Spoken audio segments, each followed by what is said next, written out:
ये खबर SGT university द्वारा प्रस्तुत की गई है। अमेरिकी राजदूत सर्जियो गोर के कश्मीर दौरे के 5 बड़े कूटनीतिक संदेश क्या हैं?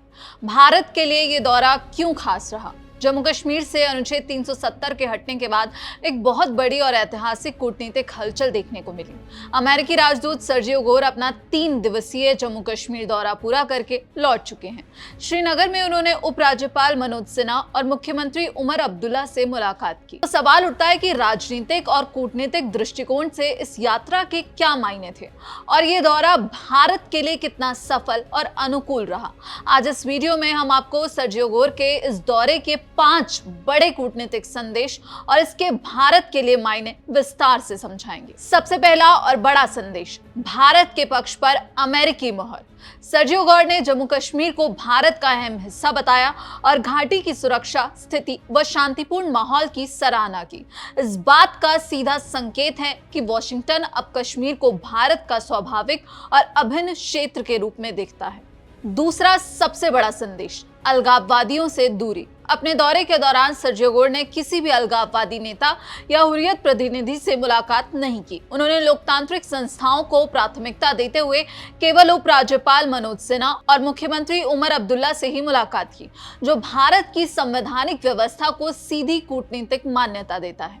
तीसरा बड़ा संदेश है, पाकिस्तान को करारा झटका। जब अमेरिकी राजदूत ने जम्मू कश्मीर को भारत का अहम हिस्सा बताया तो पाकिस्तान का कूटनीतिक तंत्र पूरी तरह हिल गया। इतना ही नहीं, अमेरिकी राजदूत ने श्रीनगर की प्रसिद्ध डल झील में बेफिक्र होकर शिकारा की सवारी की और स्थानीय कारीगरों से मुलाकात भी की। उनकी ये सहजता और तस्वीरें इस बात का साफ प्रमाण है कि घाटी में शांति, सुरक्षा और सामान्य स्थिति पूरी तरह बहाल हो चुकी है। अब बात करते हैं चौथे बड़े संदेश की, अमेरिका और जम्मू कश्मीर के मजबूत होते रिश्ते। सर्जियो गोर की मुख्यमंत्री उमर अब्दुल्ला से मुलाकात के बाद दोनों पक्षों के बीच संबंधों को लेकर सकारात्मक संकेत सामने आए हैं।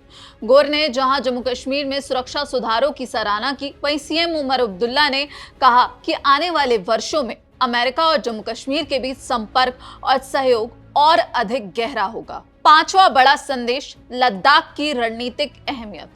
लद्दाख की सुरक्षात्मक सीमाएं और वहां की पर्यटन क्षमता अमेरिका की भावी रणनीतिक दिलचस्पी को दर्शाती हैं।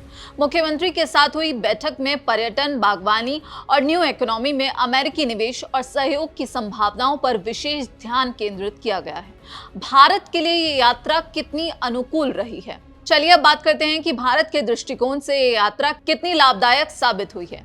तीसरे पक्ष की मध्यस्थता का भ्रम समाप्त। इस यात्रा से अमेरिका ने साफ कर दिया है कि वो कश्मीर को अब केवल भारत पाकिस्तान विवाद के चश्मे से देखने के बजाय भारत के साथ अपने व्यापक द्विपक्षीय और रणनीतिक संबंधों के ढांचे में देख रहा है। अनुच्छेद 370 हटने के बाद की स्थिति को वैश्विक स्वीकार्यता, वैश्विक पर्यटन और हस्तशिल्प को बढ़ावा। अमेरिकी राजदूत द्वारा कश्मीरी क्राफ्ट्स और लद्दाख पर्यटन की सराहना किए जाने से क्षेत्र के हस्तशिल्प उद्योग और पर्यटन क्षेत्र को वैश्विक मंच पर बड़ा प्रोत्साहन मिलेगा। इस दौरे में एक और बेहद दिलचस्प पहलू देखने को मिला। पूरे 15 साल बाद किसी अमेरिकी राजदूत ने जम्मू कश्मीर के पदासीन मुख्यमंत्री से मुलाकात की है। ध्यान देने वाली बात यह भी है कि पूर्व मुख्यमंत्री महबूबा मुफ्ती को राजदूत सर्जियो गोर के श्रीनगर दौरे के कार्यक्रम में शामिल नहीं किया गया था। पिछले 25 वर्षों के इतिहास को देखें तो पीडीपी के किसी नेता से मुलाकात करने वाले एकमात्र अमेरिकी राजदूत रॉबर्ट ब्लैकविल थे, जिन्होंने दिसंबर 2002 में तत्कालीन मुख्यमंत्री मुफ्ती मोहम्मद सईद से मुलाकात की थी। वहीं इस दौरे को लेकर पीडीपी प्रमुख महबूबा मुफ्ती की प्रतिक्रिया भी सामने आई थी। महबूबा मुफ्ती ने कहा था कि अमेरिकी राजदूत सर्जियो गोर कम से कम इतना तो कर ही सकते हैं कि कश्मीर जाने के बारे में जारी की गई सबसे सख्त ट्रैवल एडवाइजरी की समीक्षा करें और उसे वापस ले लें। तो कुल मिलाकर अमेरिकी राजदूत सर्जियो गोर का ये 3 दिवसीय दौरा भारत के लिए कूटनीतिक स्तर पर बेहद सफल और ऐतिहासिक रहा है, जिसने वैश्विक स्तर पर जम्मू कश्मीर की बदलती और मजबूत छवि को पेश किया है। इस पूरी खबर पर आपकी क्या राय है और जिस तरह से इस दौरे से पाकिस्तान को बड़ा झटका लगा है, उस पर आप क्या कुछ सोचते हैं? कमेंट सेक्शन में अपनी राय जरूर बताइएगा। बाकी देश और दुनिया की तमाम खबरों के लिए आप देखते रहिए दैनिक जागरण। नमस्कार।